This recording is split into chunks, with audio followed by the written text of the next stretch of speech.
For 19 horses, Jim, it went unbelievably smooth. The break was well. I got shuffled back, which was part of the plan, actually. I was content to be in the middle of the pack. Didn't want to be too far back, but around the middle, huh? Well, I didn't want to be 17th, but, 10th or 12th, something in there. You really can't be too picky in a field like this, but I was fortunate to save the ground, and I was pretty much all alone in a spot by myself between two flights of horses.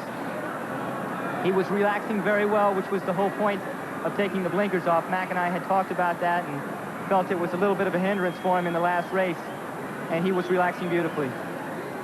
Well, still, you've got an awful lot of horses in front of you at this point, don't you? Well, it's almost scary. You can't try and think about where you're going to go, at the half-mile pole when you're still at the three-quarter pole. But you take them as they come, and it kind of was like the Red Sea. As I got to it, it parted for me. I was hoping that the 1A right there wouldn't have a whole lot of horse because he was in the best position to box me in. But as I say, as I got to each individual horse, it seemed to just part for me.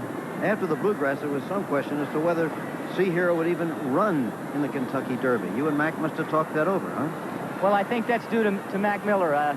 His pedigree shows he can quite go this far, and that's to his advantage, so I think that he thought he would do well. Now you're starting to move. I had a little anxious moment here. There was a wall of horses in front of me, and there was only one option, and that was the rail, and I could only hope that it stayed open. And it did. And I really didn't know who was in front of me on the lead. I knew it was Purple, and I assumed it was Personal Hope, but I wasn't quite sure. Okay, here you come.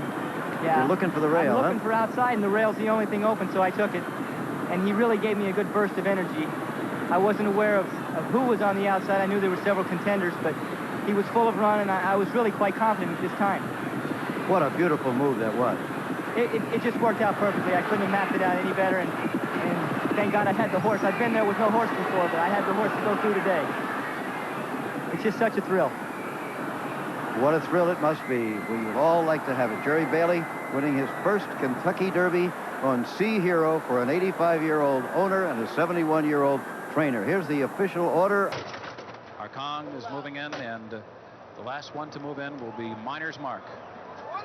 First foal of the great undefeated champion, Personal Ensign. They are in the gate for the 10th Breeders' Cup Classic. And they're off. And Bertrando broke alertly, and he is going immediately after the lead. Marquetry is away second, and toward the inside it's Azud. But it is Bertrando who establishes the lead at once. And he goes directly to the rail with the 2.5 length lead, and his mate Marquetry concedes the lead, second on the outside. Azud up close third, and so is Best Pal, and he's moving through between horses fourth. And Diazo is a close fifth on the outside, first time under the line. Miner's Mark is 3 wide, running in sixth. The Belmont winner, Colonial Affair, is seventh toward the inside. Kissin' Chris is up close to the pace today, only 6 lengths from the lead. Then farther back, it's Arcong, and Devil Is Due is alongside him. Then farther back, it's a break of 4 lengths to Pleasant Tango. Missionary Ridge is second to last, while his stablemates run 1-2. And at the back of the pack is late running Walenda. Solid fractions here, the opening half mile in 46 and 4/5 seconds. Bertrando leads the way down the backstretch with his stablemate Marquetry just off his flank. Diazo is up close and eager. He's third on the outside. Toward the rail, it's Azud running in fourth. And the Californian, Best Pal, laid back in 5th position. Miner's Mark is 6th with a half mile to run. Arcang beginning to hit his best stride. Devil Is Due is sent 4 wide as they move into the far turn. Colonial Affair is only 7 lengths from the lead. Then farther back, Pleasant Tango. Kissin' Chris has dropped back. Missionary Ridge. And Walenda is the trailer, 15 lengths from Bertrando, who blazes the way around the far turn. Marquetry is right there. Diazo taking his run for the lead as they come to the top of the stretch. Azud is still in with the chance in behind horses.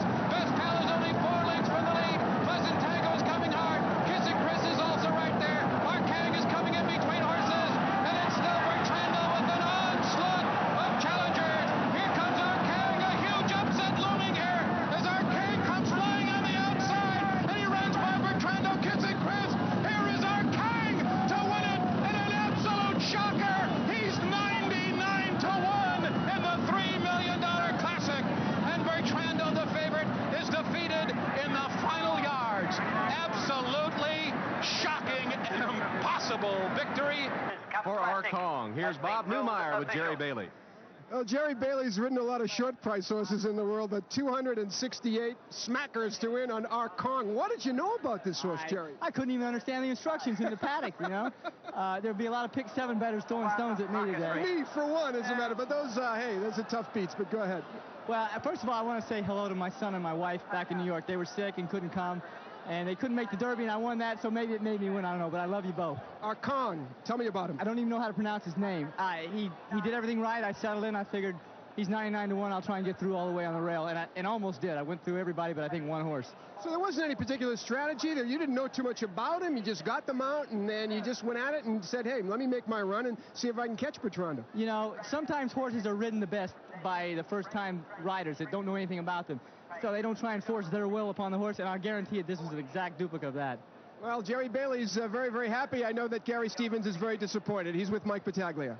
All right, thanks, Bob. And Gary, this horse ran his race. I mean, you did what you had to do. You sent him to the front. Well, he got to the lead easy. He had things his own way the whole trip. And, you know, he responded like he did in the Pacific Classic. He ran his race. He's a consistent horse, and he always gives you 100%.